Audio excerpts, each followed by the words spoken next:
Hi guys, welcome back to my channel. So today's video is what actors can do during a strike. So as you know, that all sag-aftra actors are on strike. So all of the union is on strike.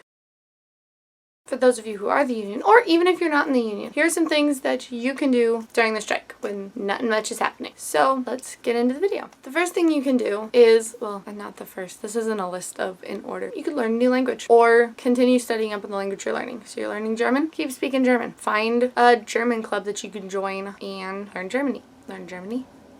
Learn German. You could go to Germany and practice your German, or you could just learn German at home. Or you could learn American Sign Language. Whatever language you're interested in learning or want to get better at, learn a language. Or continue to always build on your language. So if you can say a few words now, try building up so you can say more. So you become almost fluent in it if you can. You can work on your accent. So you want to get a southern accent? Well, that's a little harder to do. I'm not from the South. I just can do a really good southern accent. So you can learn either, you can do a southern accent, British, really any accent you want. Get a book on learning, watch some YouTube videos. It's a great idea, a great way to learn the accent that you want, or even the language that you're looking for. You could learn to play an instrument. Do you have a guitar or a piano, a flute, a clarinet, a banjo, any instrument. You got one lying around that you are a little iffy on, or not so good at, or okay at. Why don't you pick it up and start learning? YouTube videos, library books, they could work. You could even take a class if you want to. Take some lessons. So you could learn a new language, learn an accent, learn to play an instrument, or continue all of those. You could also read some books on acting, which is something you should be doing all the time, but right now there's nothing going on, so you might as well read a book on acting. You can continue to watch movies, television on acting and all this stuff. You can, if you're a writer, you can write your own project. Write something that you and your friends could perform. Little play, just like if you want to do something, try out as little theater. At a theater in your community, or in your high school,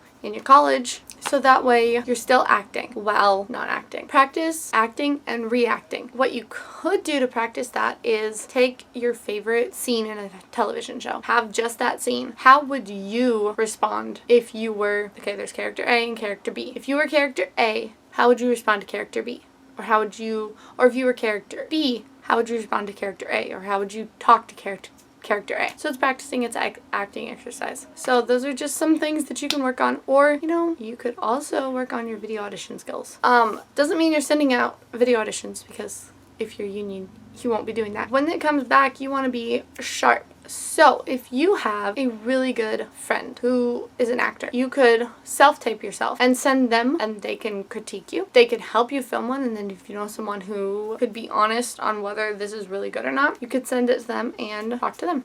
Another thing you could learn is how to cry on cue. I know, it's like, oh, that's easy. It's not that easy at all. I'm still working on learning to cry on cue. It's not simple. It's not easy. If you can think of something that makes you extremely sad, like you cry every time you think about it, that's helpful. But other than that, it's just a lot of practice on making yourself cry on cue. Learning to cry on cue is very helpful, because if they ask you if you can and you say no, you're less likely to book something than if you said, yes, I can. And then they're like, okay, cry on cue.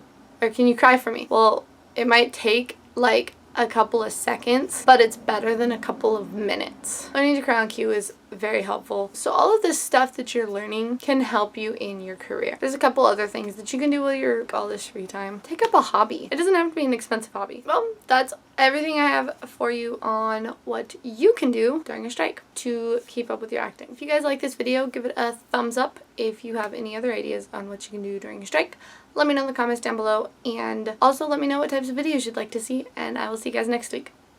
Bye.